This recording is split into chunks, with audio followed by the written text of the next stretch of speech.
चलिए स्टार्ट करते हैं। तो स्ट्रक्चर ऑफ एटम चैप्टर चल रहा था हमारा, और उसमें हम अभी लास्ट मॉडल में पहुंचे हैं, जो हमारा फाइनल मॉडल है। कि आज जो हम फॉलो कर रहे हैं एटम का मॉडल, उस मॉडल तक हम पहुंच चुके हैं। बट उसको पहुंचाने में या वहां तक आने में हमने बहुत सारे मॉडल पढ़े हैं, बहुत सारी चीजें चैप्टर में पढ़े हैं। जो लोग आज फर्स्ट डे अटेंड कर रहे हैं ना, उनके लिए छोटा सा ब्रीफ मैं कर रहा हूँ कि इस चैप्टर में हमने क्या क्या पढ़ लिया है और आज हम क्या पढ़ने वाले हैं। ठीक है, तो इसको चैप्टर का स्टार्टिंग हमने कुछ डिस्कवरी से किया था, जो आप लोग क्लास 9th में भी पढ़े हो, है ना। सीबीएसई में क्लास 9th में आपने ये चीजें पढ़ी हैं कि how and who discovered electron, proton and neutron. हमने यहाँ यहीं पे इस चैप्टर की शुरुआत भी 11 के इस चैप्टर की शुरुआत भी हमने यहीं से करी है। ठीक है, कि कैसे ये तीनों पार्टिकल डिस्कवर हुए और किसने इसको डिस्कवर किया। तो दीज वर नोन एज सब एटॉमिक पार्टिकल्स। इनको क्या नाम दिया गया था? सब एटॉमिक पार्टिकल्स, क्योंकि ये एटम के अंदर थे। इनकी प्रॉपर्टीज पढ़ी गई तो पता चला कि ये इलेक्ट्रॉन नेगेटिवली चार्ज होते हैं, प्रोटॉन पॉजिटिवली चार्ज होते हैं और न्यूट्रॉन आपके न्यूट्रल होते हैं। ठीक है, कुछ मासेस भी होते हैं। इलेक्ट्रॉन का मास ऑलमोस्ट नेग्लिजिबल होता है, बट प्रोटॉन और न्यूट्रॉन का मास ऑलमोस्ट हाइड्रोजन एटम के बराबर होता है। ठीक है, फिर हम बात किए थे अलग अलग स्ट्रक्चर्स की। अलग अलग साइंटिस्ट आए थे, उन्होंने अलग अलग लॉजिक दे करके स्ट्रक्चर दिए। जिस रेस में सबसे पहले कौन थे? J Thomson. उन्होंने अपना क्या मॉडल दिया था? Plum pudding model. J Thomson, ये भी हमने पढ़ा है, plum pudding model in class 9th, है ना। प्लम पुडिंग मॉडल या वाटरमेलन मॉडल दिया था, जिसको रदरफोर्ड के एक्सपेरिमेंट ने फेल कर दिया था कि मॉडल ऐसा नहीं हो सकता, बिकॉज आपका मॉडल मेरे एक्सपेरिमेंट को फुलफिल नहीं कर पा रहा है। उनका एक्सपेरिमेंट क्या था? Alpha scattering experiment. Alpha scattering experiment से जे थॉमसन का मॉडल गलत प्रूव हो गया था। जे थॉमसन के अकॉर्डिंग एटम एक पॉजिटिवली चार्ज्ड स्फीयर होता है, जिसमें इलेक्ट्रॉन्स अंदर एम्बेडेड होते हैं, यानी कि चिपके हुए होते हैं, वो मूवमेंट नहीं करते हैं। ये उनका मॉडल था, और बाहर से वो पूरा पॉजिटिवली चार्ज्ड है। समझ रहे हैं क्या? तो ऐसा गलत था। ये alpha scattering experiment by whom? By Rutherford. ये एक्सपेरिमेंट करने के बाद पता चला कि मॉडल ऐसा नहीं हो सकता। उसका रीजन था कि बहुत सारे पार्टिकल्स, अगर ये एक एटम है तो बहुत सारे पार्टिकल्स, अल्फा पार्टिकल्स क्या होते हैं? They are positively charged particles. वो एटम को ऐसे चीरते हुए निकल गए आगे, और ऐसा वो कर पाए क्योंकि वो बाहर से पॉजिटिव नहीं होगा। अगर एटम बाहर से पॉजिटिव होता तो ये क्या अल्फा पार्टिकल अंदर जा पाते क्या? क्योंकि पॉजिटिव तो पॉजिटिव को रिपेल करता है, तो वो अंदर जा ही नहीं पाते। बट ऐसा हुआ था, तो इससे ये वाला मॉडल तो गलत प्रूव हो गया, इनका, थॉमसन का। ठीक है, और इन्होंने डिस्कवर किया था न्यूक्लियस, क्योंकि उन्होंने देखा था कि कुछ पार्टिकल्स ना थोड़ा बहुत डिफ्लेक्ट हुए, जो न्यूक्लियस के बहुत पास से निकले होंगे, उनको न्यूक्लियस ने डिफ्लेक्ट किया। कि न्यूक्लियस क्या है? एक पॉजिटिवली चार्ज बॉडी। न्यूक्लियस क्या है?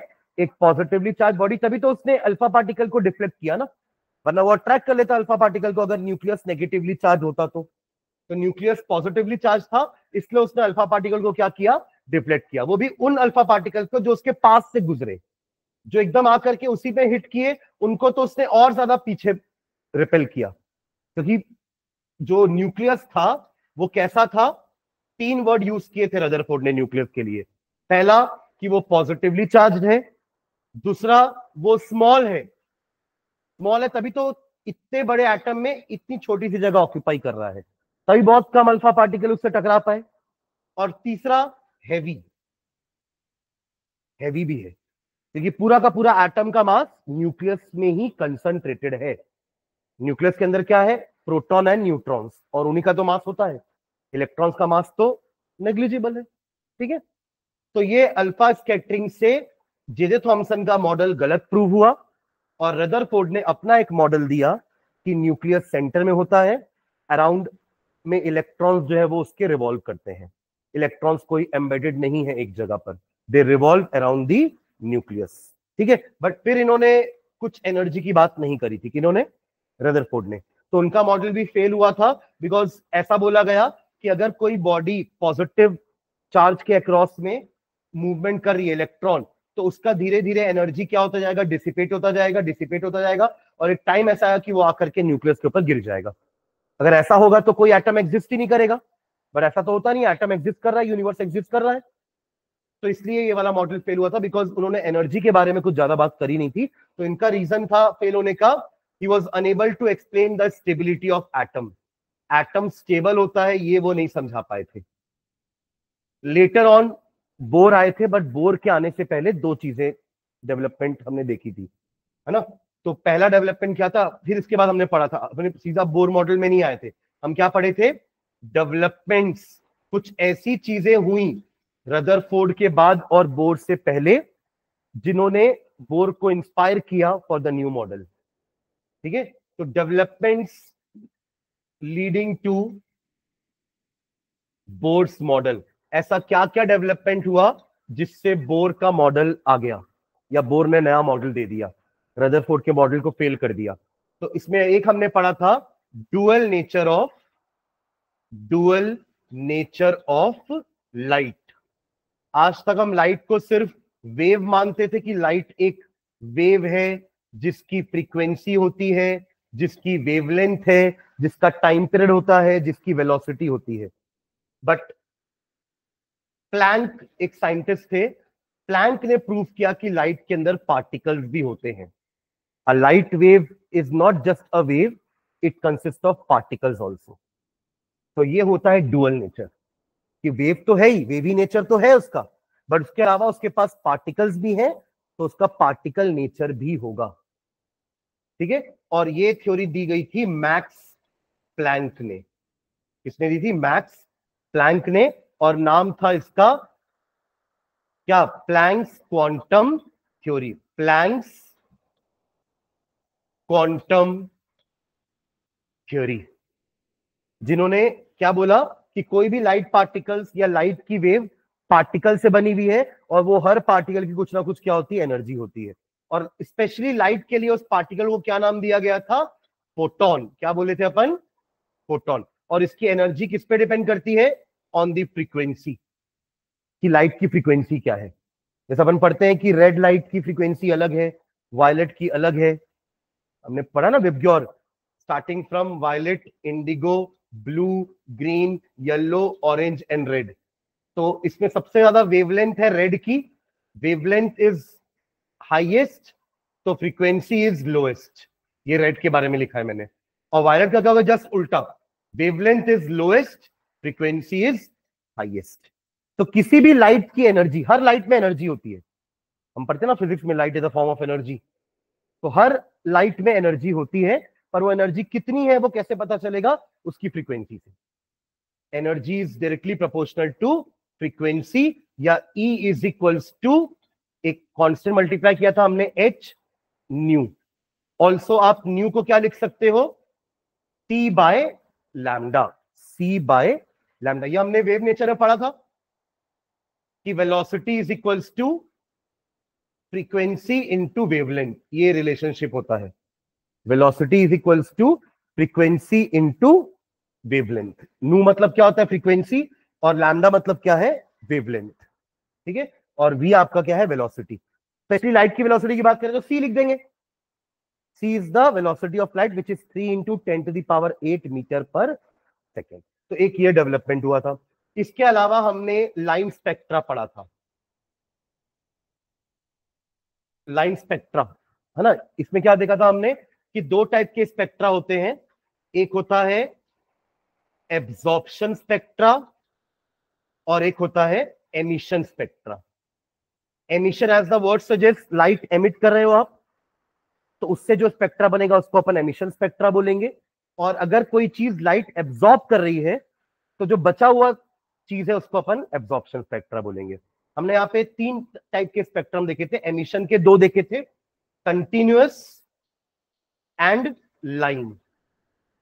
क्या था दोनों का मीनिंग, ध्यान देना। अगर आप एक व्हाइट लाइट का सोर्स लेते हो, ये व्हाइट लाइट है समझ लीजिए, और आप इसको एक प्रिज्म से पास कराते हो, तो you will get 7 different colors in the photographic plate.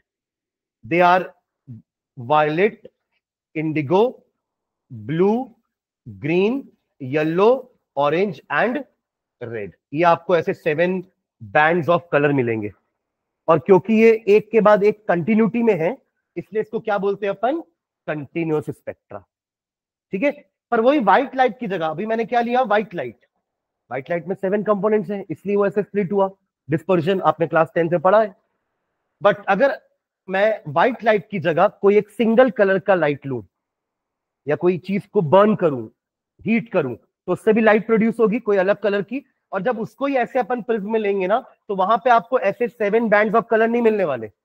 हमने NaCl को लिया था, याद करिए, हमने NaCl को हीट किया था, तो NaCl ने एक येलो कलर की लाइट एमिट करी थी, और उस येलो कलर की लाइट को जब हमने प्रिज्म में पास कराया था, वो और 2 येलो कलर में स्प्लिट हो गई थी, बिकॉज येलो का भी तो एक पूरा बैंड है ना, ये पूरा येलो कलर है, तो इसकी सिर्फ 2 लाइंस हमको दिखी थी, बाकी पूरा का पूरा फोटोग्राफिक प्लेट ब्लैक था। सिर्फ 2 लाइंस दिखी, इसलिए इसको क्या नाम दिया था हमने, लाइन स्पेक्ट्रा। तो 2 टाइप के एमिशन स्पेक्ट्रा हो गए, डिपेंडिंग अपॉन सोर्स। सोर्स कैसा है, अगर व्हाइट लाइट है तो पूरा का पूरा 7 कलर्स का बैंड मिलने वाला है, उसको नाम दे दिया था हमने कंटिन्यूस स्पेक्ट्रा। और अगर कोई पर्टिकुलर चीज को आप हीट करके लाइट निकाल रहे हो, तो उसको अपन ने नाम दिया था लाइन स्पेक्ट्रा। और एब्जॉर्प्शन स्पेक्ट्रा क्या था, कि आप व्हाइट लाइट को लेकर आओ, पर उसको NaCl से हमने पास कराया था। किससे पास कराए थे, तो NaCl ने क्या किया था, व्हाइट लाइट जो आ रही थी, NaCl ने उसका कुछ कंपोनेंट एब्जॉर्ब कर लिया, बाकी एमिट कर दिया। तो अब जो लाइन बनेगी ना, पूरा का पूरा आपको कंटिन्यूअस बैंड वाला मिलेगा, वायलेट से लेके रेड तक, बट येलो रीजन की 2 लाइन आपको मिसिंग मिलेगी। वो वही 2 लाइन है जो NaCl ने एमिट करी थी।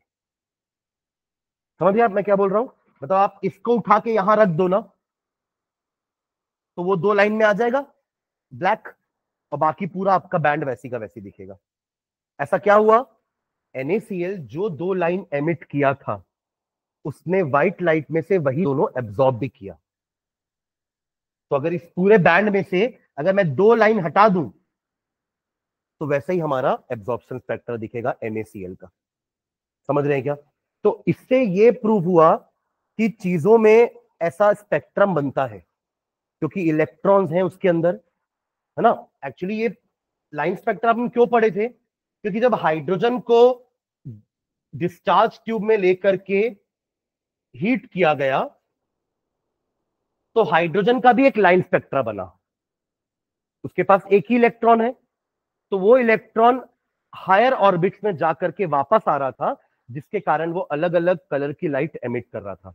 यहां से बोर का मॉडल आया, ठीक है। तो बोर ने अपना मॉडल क्या दिया, कि बीच में न्यूक्लियस है, नो डाउट, रदरफोर्ड ने ये तो सही बोला, बट आजू बाजू क्या है, ऑर्बिट्स। क्या है, ऑर्बिट्स। उन्होंने उस ऑर्बिट्स को प्रॉपर नाम भी दिया, K, L, M, N and so on. N is equals to 1, N is equals to 2, N is equals to 3, N is equals to 4। Orbit का नंबर भी था, ऑर्बिट का नाम भी था।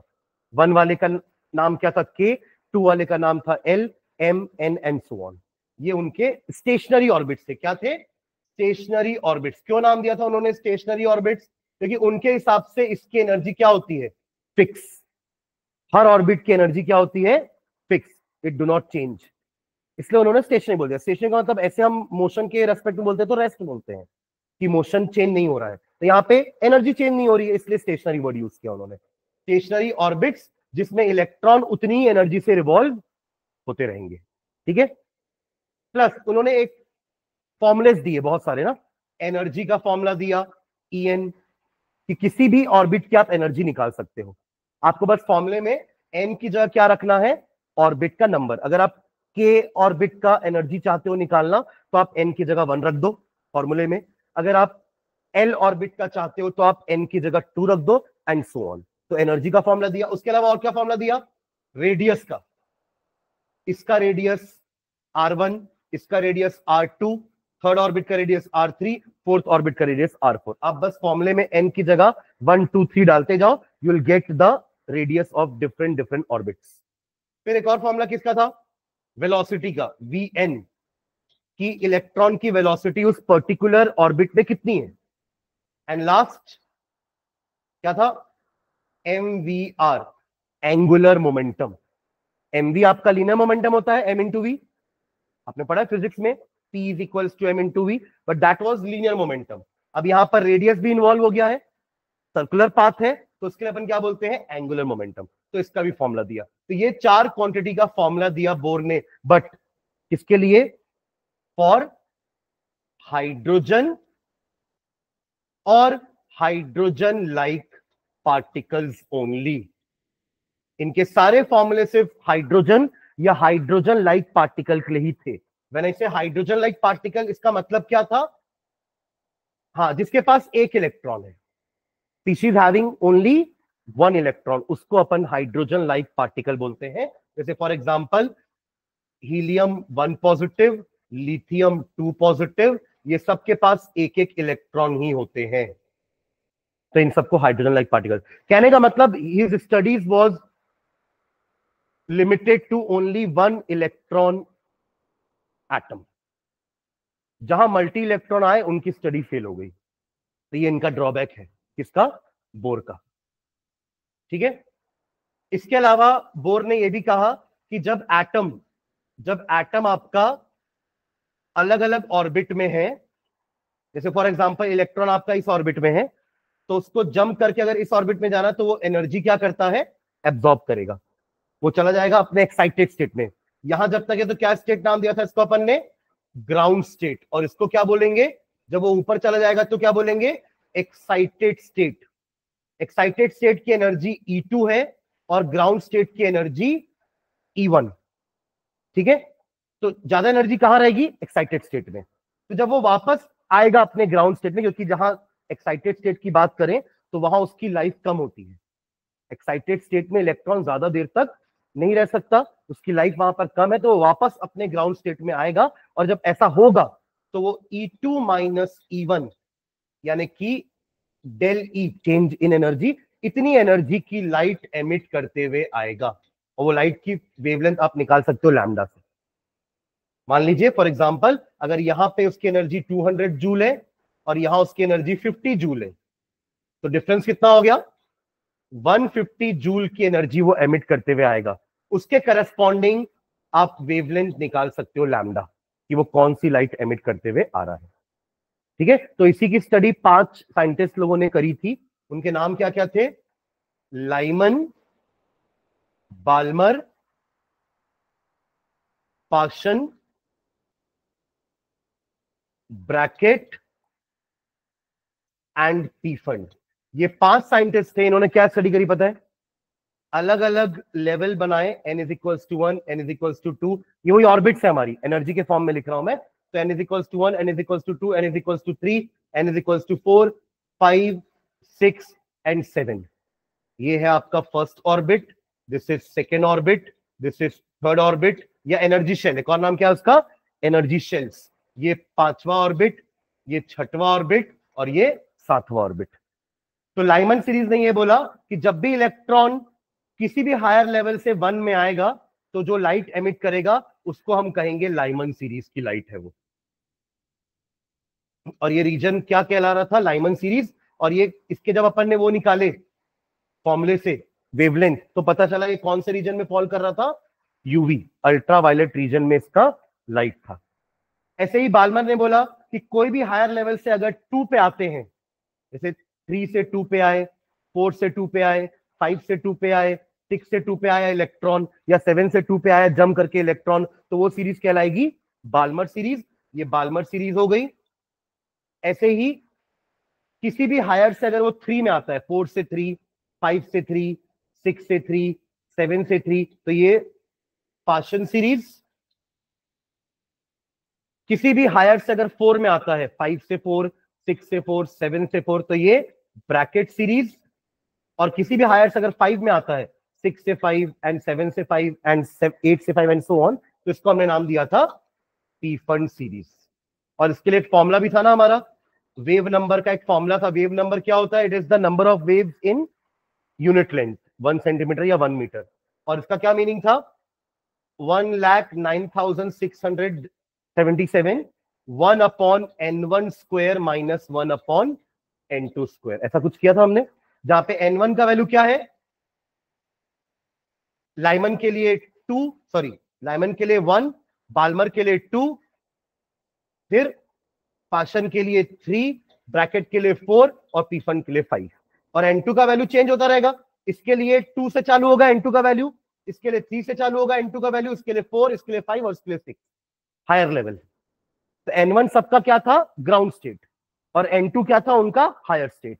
हायर स्टेट से इलेक्ट्रॉन जब भी नीचे आएगा तो एनर्जी एमिट करते हुए नीचे आएगा, और अगर उसको लोअर से हायर में जाना तो एनर्जी एब्जॉर्ब करके ऊपर जाएगा। ठीक है ना? ठीक है, तो ये सारे हमने चीजें पढ़ी थी लाइन स्पेक्ट्रा में। तो हाइड्रोजन का लाइन स्पेक्ट्रा बहुत कॉम्प्लेक्स हो गया था, जबकि उसके पास एक ही इलेक्ट्रॉन थे। तो सोचो, एक ही इलेक्ट्रॉन 1 से 2 में जंप करके वापस 1 में आ रहा है, 1 से 3 में जंप करके वापस 1 में आ रहा है, 1 से 5, 1 से 6, 1 से 7 जंप करके वापस 1 में आ रहा है। तो वही इलेक्ट्रॉन हो सकता है 3 से पहले 2 में आया होगा। तो ऐसे ही हाइड्रोजन की बहुत सारी लाइंस बनी, स्पेक्ट्रल लाइंस। ठीक है, तो इसलिए चीजें बहुत कॉम्प्लेक्स हो गई, बिकॉज एक इलेक्ट्रॉन अगर इतना सारा लाइंस बना रहा है तो मल्टी इलेक्ट्रॉन्स तो और ज्यादा लाइंस बनाएगा। तो इसलिए उनकी स्टडी सिर्फ सिंगल इलेक्ट्रॉन एटम तक ही थी। तो ये उनका ड्रॉबैक था कि Bohr was dealing only with hydrogen या hydrogen like particle. He was unable to explain the 3D model of atom. अभी तक तो वो सर्कुलर ऑर्बिट बोल रहे हैं, सर्कल तो 2D शेप होता है, स्फीयर 3D शेप होता है ना। सर्कल तो क्या होता है, 2D शेप होता है, you can draw it on a paper, but sphere को आप पेपर में ड्रॉ नहीं कर सकते because it's a 3D model. तो he was unable to explain the 3D model. ठीक है, और भी कुछ कुछ उनके ड्रॉबैक्स थे, हमने पूरे लिखे हुए हैं पॉइंट्स, है ना।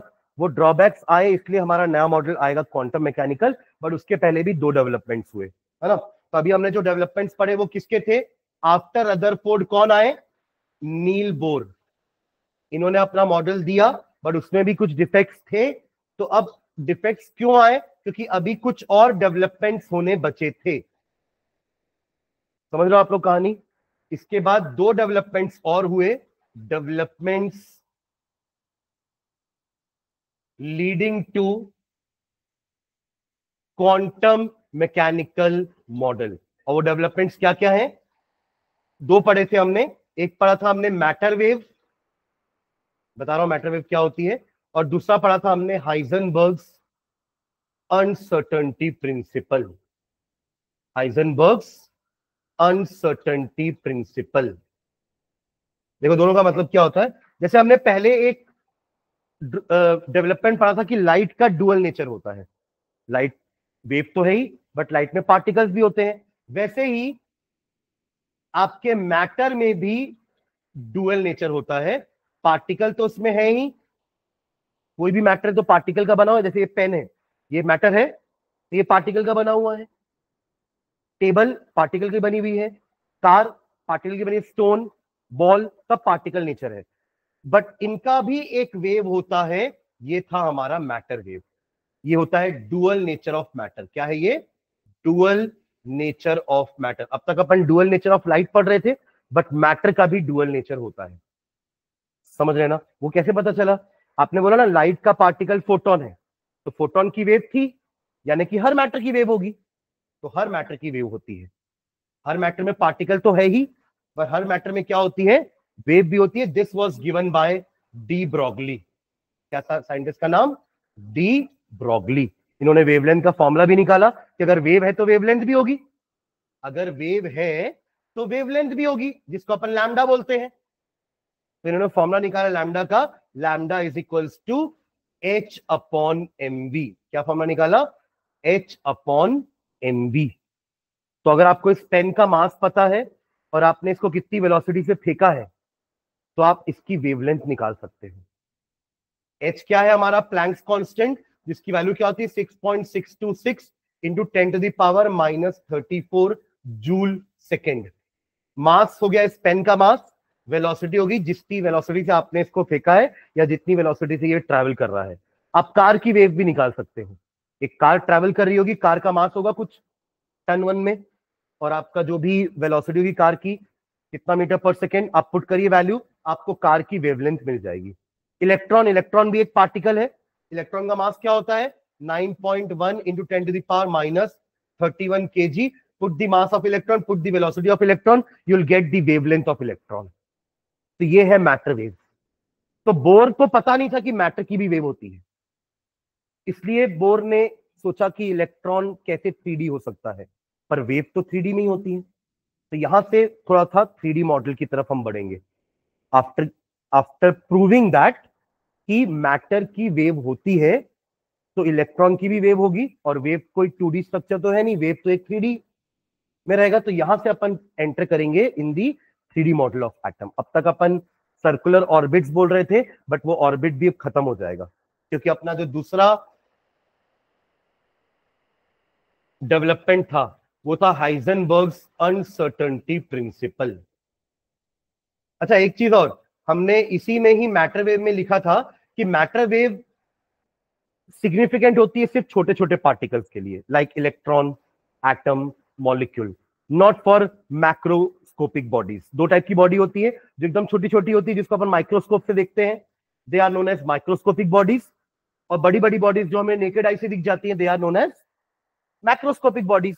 तो जब हमने दोनों की वेवलेंथ निकाली ना, हमने एक एग्जांपल भी लिखा था, हमने एक 60 ग्राम की या 100 ग्राम की बॉल ली थी, है ना, जिसकी 60 मीटर पर सेकेंड की स्पीड थी, और इसका हमने वेवलेंथ निकाला था, तो वो बहुत ही कम आया था, very very very very small, not important, significant नहीं था।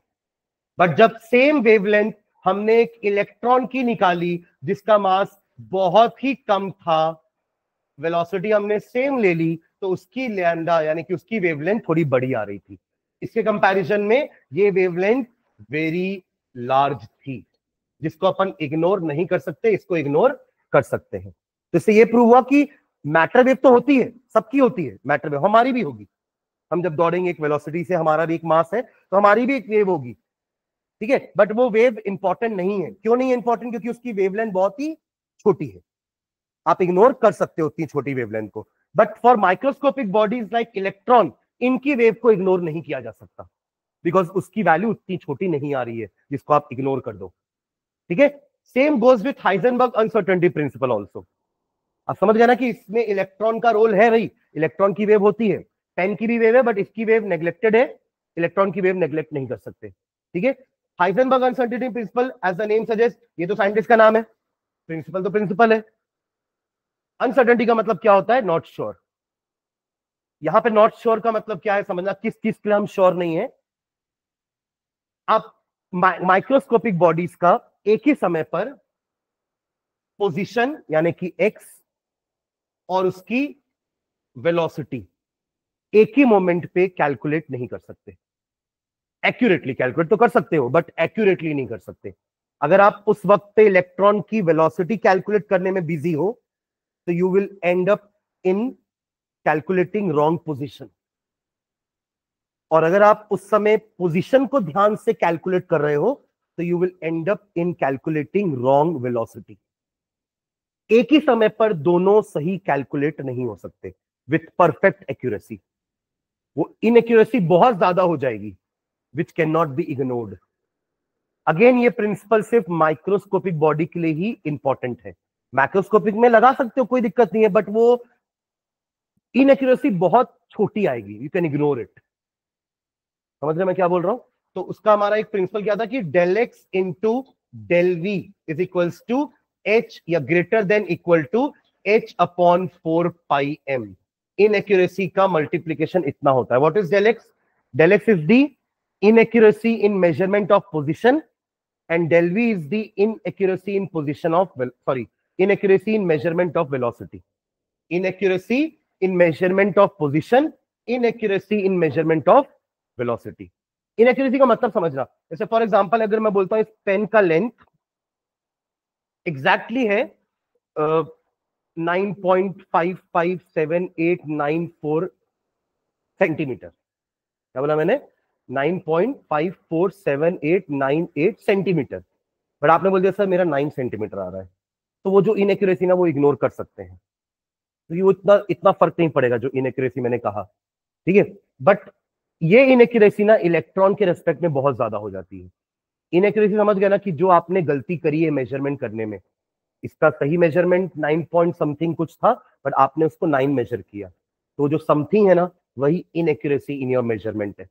But that inaccuracy can be ignored in everyday life, इन चीजों में जो बड़ी बड़ी चीजें हैं। But for a smaller objects ये इनएक्यूरेसी बड़ी हो जाती है, तो उन इनएक्यूरेसी को हम इग्नोर नहीं कर सकते। यही चीज हमने यहां भी ऑब्जर्व करी, यही चीज हमने मैटर वेव में भी ऑब्जर्व करी। ये दोनों ही किसके लिए एप्लीकेबल है एक्चुअली में? Only for microscopic bodies. Insignificant for what? Macroscopic. Insignificant for macroscopic. दोनों ही प्रिंसिपल, हेजनबर्ग का अनसर्टेनिटी प्रिंसिपल भी और मैटर वेव भी, होती दोनों में है। इनएक्यूरेसी बड़े ऑब्जेक्ट्स में भी होती है, मैटर वेव बड़े ऑब्जेक्ट की भी होती है, बट दोज आर इग्नोरेबल, हम छोड़ सकते हैं उनको। बट इलेक्ट्रॉन के लिए हम दोनों को नहीं छोड़ सकते। इलेक्ट्रॉन की वेव होती है और इलेक्ट्रॉन का पोजीशन आप एक समय पर ठीक से नहीं बता सकते, तो फिर आप कैसे बोल सकते हो कि इलेक्ट्रॉन ऑर्बिट में पाए जाते हैं? तो यहां से ऑर्बिट का कंसेप्ट खत्म हो गया था। किसका? बोर का। बोर ने कहा था ना कि electrons revolve in a fixed orbits, और ऐसा है नहीं, है ना। अगर फिक्स ऑर्बिट्स होता तो आप उसकी पोजीशन, उसकी वेलोसिटी सही कैलकुलेट कर पाते हर समय पर, बट ऐसा है नहीं। तो यहां से ऑर्बिट का कंसेप्ट खत्म हो गया था। तो ये था बोर का फेल्यूर।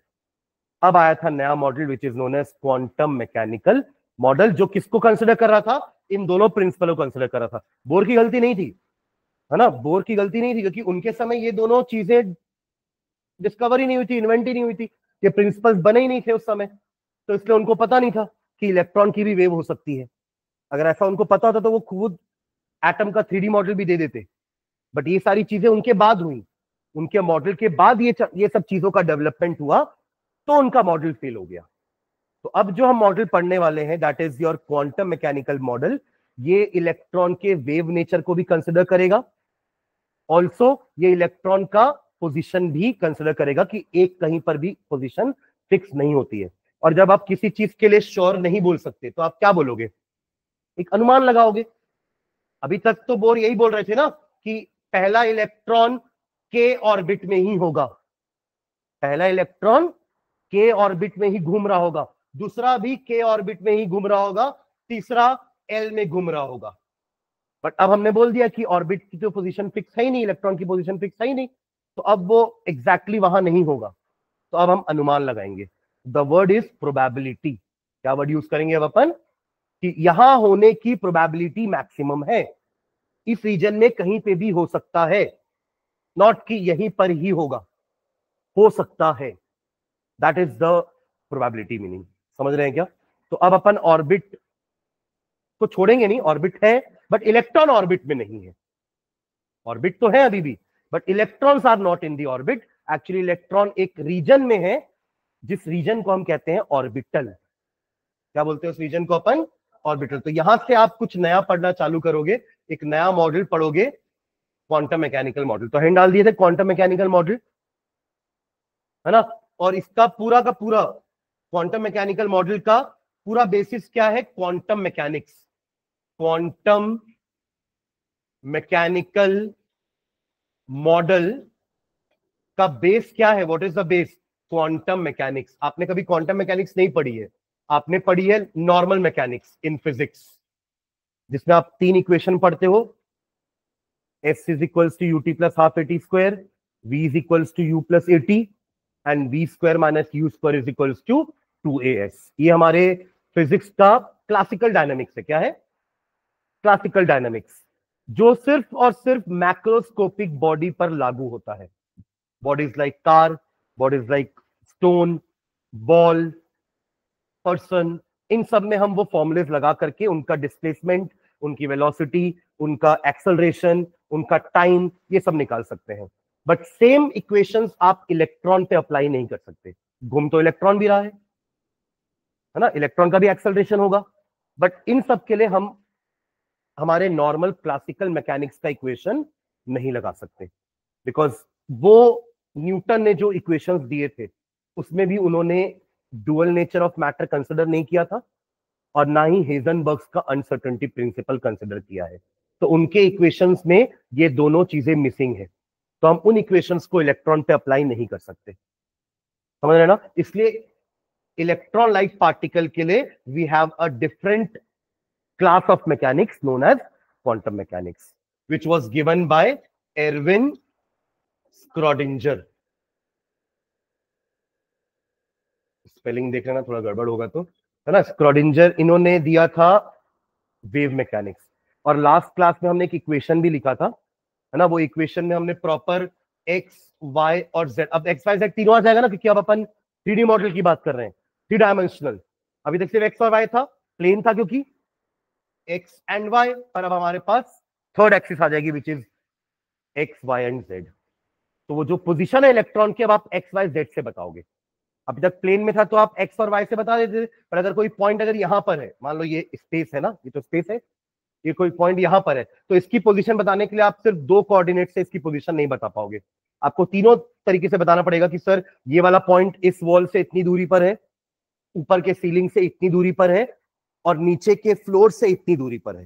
तीनों चीजें बतानी पड़ेंगी। आप समझ रहे हो मैं क्या बोल रहा हूं? तो it needs three dimensional to represent. इस पॉइंट को रिप्रेजेंट करने के लिए यू नीड थ्री डायमेंशनल। पर अगर ये पॉइंट एक प्लेन सरफेस में होता तो दो पॉइंट से हो जाता, ये वाला और ये वाला, बस इससे इसका लोकेशन पता चल जाता ना। तो प्लेन में ड्रॉ किया हुआ पॉइंट दो कोऑर्डिनेट से रिप्रेजेंट किया जा सकता है, बट एक स्पेस वाला point you can not represent it by two coordinates, आपको तीन कोऑर्डिनेट्स चाहिए ही चाहिए। तो यही इलेक्ट्रॉन की पोजीशन बताने के लिए तीन कोऑर्डिनेट्स होते हैं, एक्स वाई एंड जेड। ठीक है, तो हम एकदम ज्यादा डीप में क्वांटम मैकेनिक्स में नहीं जाने वाले हैं, ठीक है, बट हम ये बता रहे हैं कि quantum mechanical model quantum mechanics से ही इंस्पायर हुआ है। ठीक है, ओके, चलो कुछ स्टार्ट किया था, कुछ लिखना है इसमें और कुछ? वो इक्वेशन लिखे थे ना बस, और कुछ? बस इक्वेशन की मीनिंग लिखे थे सब टर्म्स की ना। क्या था इक्वेशन, एक बार देखना। इक्वेशन कुछ ऐसा लिखा था हमने, और मैंने बोला भी था कि इक्वेशन याद करने की जरूरत नहीं है ये वाले। Del square psi upon del x square plus del square psi upon del y square plus del square psi upon del z square, ये लिखा था हमने तीनों, plus 8 pi square m upon x square E minus V psi is equals to 0। This is the equation of quantum mechanics, जहां पे ये x Y Z क्या है, वही तीन एक्सिस के पॉइंट्स, ये साइन क्या है, वो वेव का फंक्शन। अब तो अपन बोल रहे हैं ना कि इलेक्ट्रॉन की वेव होगी, तो उस वेव का क्या है, वो एम्पलीट्यूड बोल सकते हो। जैसे ये अगर इलेक्ट्रॉन की वेव है तो ये है साइन एम्पलीट्यूड, तो उस एम्पलीट्यूड को अपन डबल डिफरेंशिएट कर रहे हैं, डी स्क्वायर आया ना ऊपर, ये स्क्वायर आ रहा है, मतलब अपन उसको क्या कर रहे हैं, डबल डिफरेंशिएट कर रहे हैं। किसके रेस्पेक्ट में? एक बार एक्स के रेस्पेक्ट में, फिर एक बार वाई के रेस्पेक्ट में, और एक बार जेड के रेस्पेक्ट में। ठीक है, बाकी फिर ये तो पाई और 8 तो चलो कांस्टेंट है, एम आपके इलेक्ट्रॉन का मास हो जाएगा, h is the Planck constant, E थी टोटल एनर्जी जिसमें से हमने पोटेंशियल एनर्जी घटा दी, E is the total energy and V is the potential energy of electron, वो सब घटा दिए अपन। तो we don't have to go in deep कि सर ये इक्वेशन कहां से आया, है ना, इस इक्वेशन से हमें क्या करना है, कुछ नहीं करना है इस इक्वेशन से हमें, ना एक्स वाई जेड का कुछ वैल्यू निकालना है, ना हमें किसी चीज को डिफरेंशिएट करना है, जस्ट फॉर जनरल नॉलेज कि ये इक्वेशन क्वांटम मैकेनिक्स का इक्वेशन होता है। देखिए आपको क्लासिकल मैकेनिक्स के तो तीनों इक्वेशन पता है, ये हमारे क्वांटम मैकेनिकल का इक्वेशन है। ठीक है, चलिए अब हम सीधा अपने मॉडल में आते हैं, उसके पॉइंट्स लिखते हैं कि उसमें क्या क्या पॉइंट्स हैं, ऑर्बिटल क्या होता है ना। तो हेड डालना concept of atomic orbital, heading डाल लो कंसेप्ट ऑफ एटॉमिक ऑर्बिटल। अब तक हम ऑर्बिट्स पढ़ते थे, के एल एम एन ओपी, है ना, बट अब हम पढ़ने वाले ऑर्बिटल्स। तो ये ऑर्बिटल्स क्या होते हैं? तो कॉन्सेप्ट ऑफ एटॉमिक ऑर्बिटल, ठीक है, इसमें हाइफन डाल के लिखना। In the in the account of uncertainty principle, in the account of uncertainty principle, in the account of uncertainty principle, Bohr model, Bohr model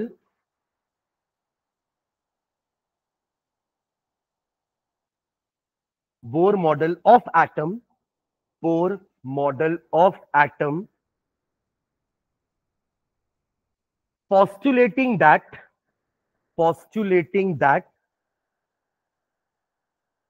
bore के मॉडल का एक postulate था ना कि electron revolve around the definite path, वो path का concept खत्म। तो postulating that electrons move along definite electrons move along definite circular path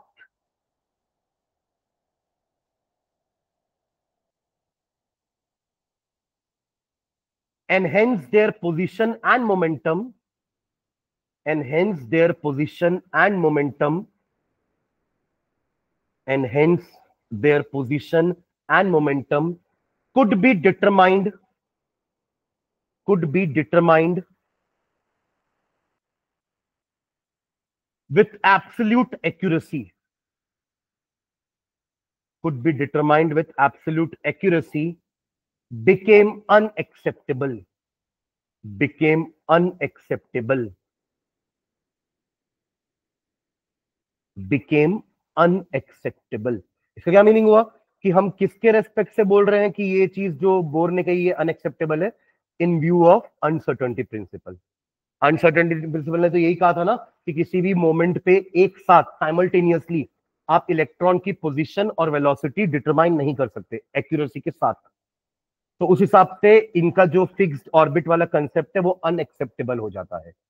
bore का फिक्स्ड ऑर्बिट का कंसेप्ट इज अनएक्सेप्टेबल कि electrons are found in that path only, वो गलत हो जाएगा। ठीक है, full stop. Now we can speak, now we can speak of only in terms of, now we can speak only in terms of, now we can speak only in terms of probability। probability को underline कर देना या coat के अंदर कुछ तो भी highlight करना, क्योंकि अब अपन probability वर्ड पढ़ने वाले हैं। in terms of probability of finding the electron, probability of finding the electron at any particular position, at any particular position, at any particular position about the nucleus, होगा वो nucleus के आसपास ही, around the nucleus ही होगा, but not in a fix path, actually in a defined area बोल सकते हैं, volume बोल सकते हैं। finding the electron at any particular position about the nucleus at any instant of time, at any instant of time। ठीक है, मतलब कोई चीज अगर आप सर्टन नहीं बोल पाते हो ना तो हम प्रोबेबिलिटी वर्ड यूज करते हैं।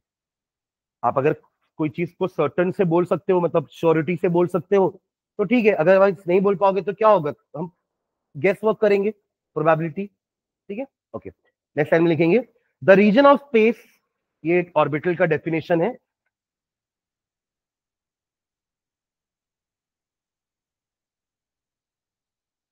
The region of space around the nucleus,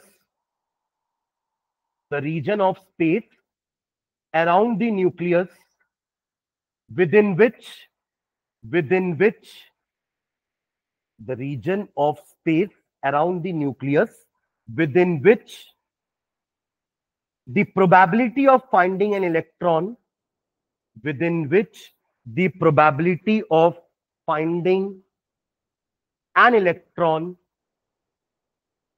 of given energy, of given energy is maximum, is maximum। the region of space around the nucleus, वो स्पेस न्यूक्लियस के आसपास ही है, ठीक है, जहां पे इलेक्ट्रॉन की होने की प्रोबेबिलिटी मैक्सिमम है, उसी रीजन ऑफ स्पेस को हम क्या बोलते हैं, orbital. Is known as orbital, is maximum के बाद इज नोन एज या इज डिफाइंड एज ऑर्बिटल। कुछ लोग इसको ऑर्बिटल भी बोलते हैं, ऑर्बिटल या ऑर्बिटल। ठीक है, तो ऑर्बिटल, क्योंकि अब ऑर्बिट को तो ऑर्बिट ही बोल रहे हो तो उसमें अल लग गया, तो ऑर्बिटल होना चाहिए ना, पर कुछ लोग ऑर्बिटल बोलते हैं। ठीक है, बोलने दो। ठीक है, तो ऑर्बिटल समझ गए ना। तो एक्चुअली देखो ऐसा कुछ था, मैं आपको हाइड्रोजन के रेस्पेक्ट में समझा रहा हूँ। जैसे सबने अपनी स्टडी हाइड्रोजन से ही चालू करी थी ना, तो इन्होंने भी अपनी स्टडी हाइड्रोजन से चालू करी। क्या क्या उन्होंने हाइड्रोजन की अलग अलग समय पर फोटो क्लिक करी। फोटो क्लिक करी मतलब वो अपने वाले कैमरे से नहीं, अपने वाले कैमरे से हाइड्रोजन कैसे दिखेगा, सिंगल एटम कैसे दिखेगा भाई नेकेड आई से, एक्सरे स्टडी से। जितनी भी यहाँ पे फोटोजेनिक वाली बातें होती है ना, वो सब एक्सरे स्टडी से होती है। हम एक्सरे को पास करा के उसकी फोटो इमेजिंग, अरे बाद में देखना वहां पे चेहरा अपना अच्छे दिख रहे हो, उसको पैक करो ग्लास को, तब से देख रहा हूँ चेहरा, बाल बना रहे हो, हाँ वो घर है उसका, पैक करो उसको। ठीक है, तो उन्होंने हाइड्रोजन की अलग अलग पोजीशन, मतलब उन्होंने हाइड्रोजन की फोटो खींची, 100 फोटो खिंचाया हाइड्रोजन ने अलग अलग पोज में, है ना। तो बाद में जब उन सब फोटो को एक साथ रखा गया एक के ऊपर एक, तो वो फोटो कुछ ऐसी दिखी। ये हाइड्रोजन का न्यूक्लियस है, ठीक है।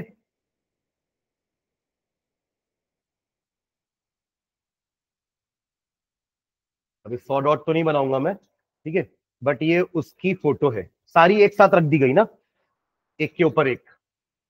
तो ये इतने सारे इलेक्ट्रॉन नहीं है, हाइड्रोजन के पास तो एक ही इलेक्ट्रॉन है ना, बट वो इलेक्ट्रॉन इतने रीजन में कहीं पे भी था। एक फोटो खींचे तो इलेक्ट्रॉन यहां था, अगली फोटो खींचे तो इलेक्ट्रॉन यहां आ गया, वही इलेक्ट्रॉन यहां आ गया, फिर ऐसे करते करते सब फोटो में इलेक्ट्रॉन अलग अलग जगह में था। पर जब सब फोटो को एक साथ ऊपर रखा गया तो एक रीजन था जिसके बाहर कभी नहीं गया इलेक्ट्रॉन। इसी रीजन को इलेक्ट्रॉन का क्या बोला गया? ऑर्बिटल। और ये सर्कल नहीं है, ये स्फीयर है। एटम बीच में है और इतने जगह पर, इतना बड़ा तो नहीं होगा एटम, पर उसके हिसाब से जो भी साइज है उसका, उतनी जगह पर इलेक्ट्रॉन कहीं पे भी हो सकता है। एक ही इलेक्ट्रॉन है वो, समझ रहे हैं ना। तो it is the position of single electron in different different moments of time. तो उतने पूरे फोटो को एक साथ जब देखा गया तो पता चल गया कि इलेक्ट्रॉन का इतना ही एरिया है, इतने एरिया में वो कहीं पे भी हो सकता है। उस वक्त हम कह नहीं सकते फुल सर्टेनिटी के साथ, बट इतना तो बोल सकते कि हाँ इतने रीजन में उन्हें उसकी होने की प्रोबेबिलिटी मैक्सिमम है।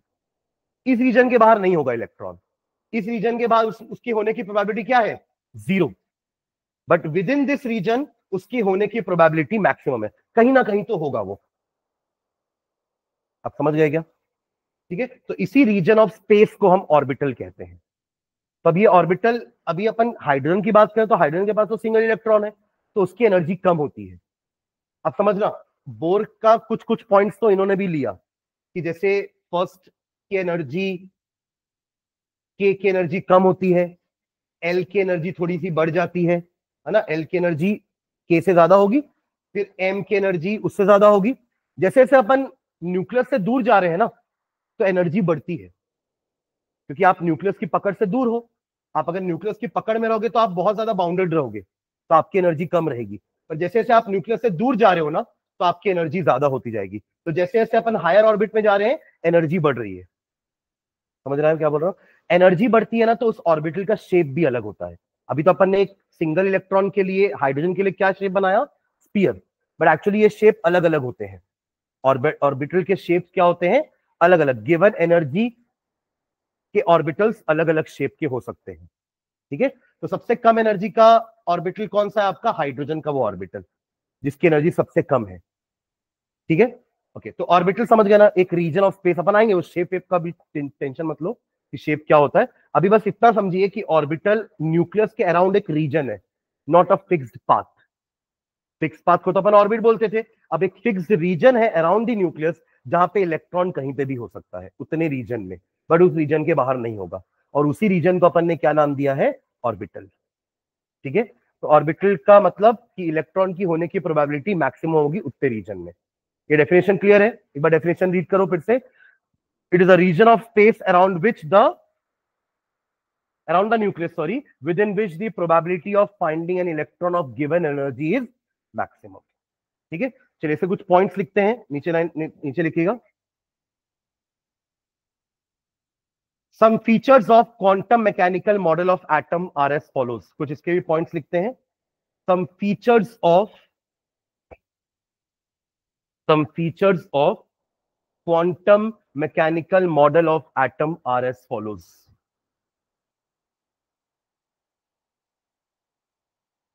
फीचर्स बोल सकते हो या आप उसके पोस्टुलेट्स बोल लो, ठीक है। अपन हर एटम के मॉडल का कुछ पोस्टुलेट्स लिखते हैं ना, कि इन्होंने ये कहा, इन्होंने ये पॉइंट्स दिए एटम के बारे में, तो इनके ये पॉइंट्स हैं, ठीक है। फर्स्ट पॉइंट लिखेगा,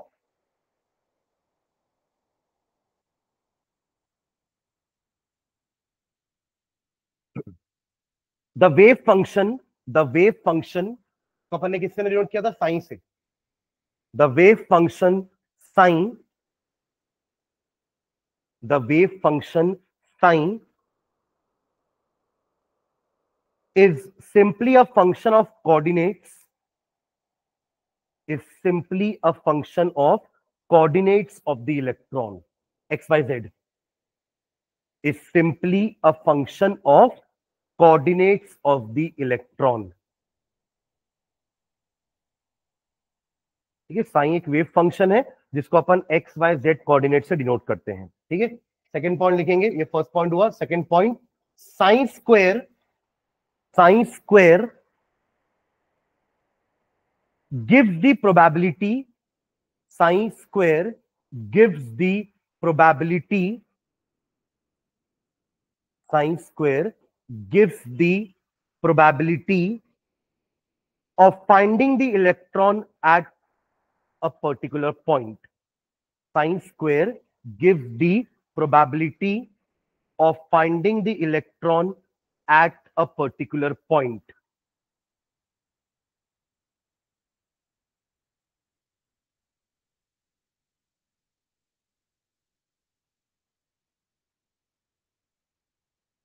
ठीक है, next point, by finding sine square at different points, by finding sine square at different points.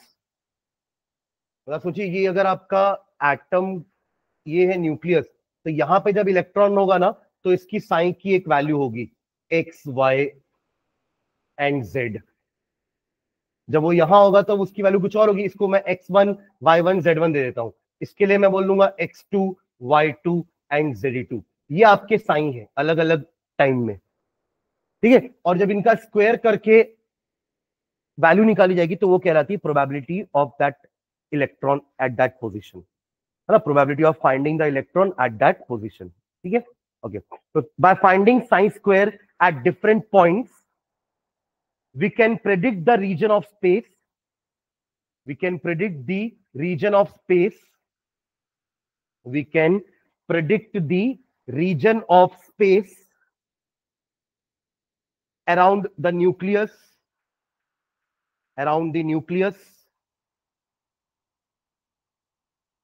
within which the probability of finding the electron is maximum. इसी को तो ऑर्बिटल बोले थे. Within which the probability of finding the electron is maximum.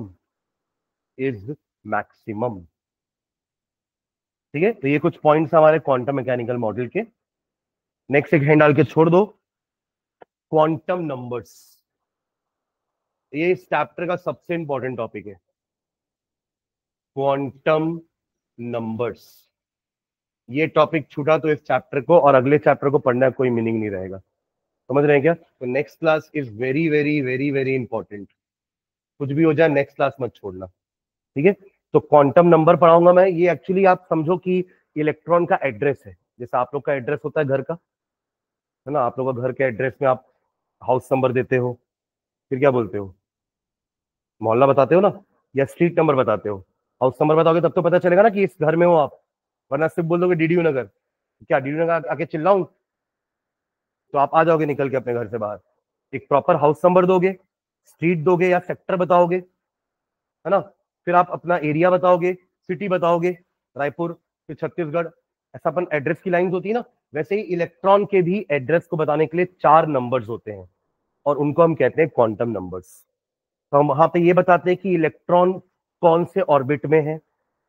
Orbit के अंदर सब orbits होते हैं. अभी तक अपन सिर्फ ऑर्बिट पढ़ रहे थे, पर अब ऑर्बिट के अंदर होते हैं सब ऑर्बिट्स, और इन सब ऑर्बिट्स के अंदर होते हैं ऑर्बिटल्स. और यही वो रीजन ऑफ स्पेस है जहां पे इलेक्ट्रॉन की होने की प्रोबेबिलिटी मैक्सिमम है. समझ गए क्या? तो ये चारों नंबर्स हम समझेंगे कि चारों नंबर्स कैसे निकालते हैं, इन चारों नंबर्स का मीनिंग क्या है. ठीक है, तो उसको अपन नेक्स्ट क्लास में करते हैं. इसके बाद अपन नया कॉन्फ़िगरेशन पढ़ लेंगे कि अपन अभी तक सोडियम का कॉन्फ़िगरेशन 11 था तो क्या लिखते थे, 2,8,1 लिखते थे ना. पर अब से अपन ये वाला इलेक्ट्रॉनिक कॉन्फ़िगरेशन नहीं लिखेंगे. अब से हम जब भी इलेक्ट्रॉनिक कॉन्फ़िगरेशन लिखेंगे, न्यू इलेक्ट्रॉनिक कॉन्फ़िगरेशन लिखेंगे. पर वो आएगा कब, जब हम ये क्वांटम नंबर्स पढ़ लेंगे. तो ठीक है, तो नेक्स्ट क्लास छोड़ना मत. आज जो नए आए थे उनके लिए मैंने इतना रिपीट किया, वरना क्वांटम नंबर आज हम पढ़ लिए होते आज.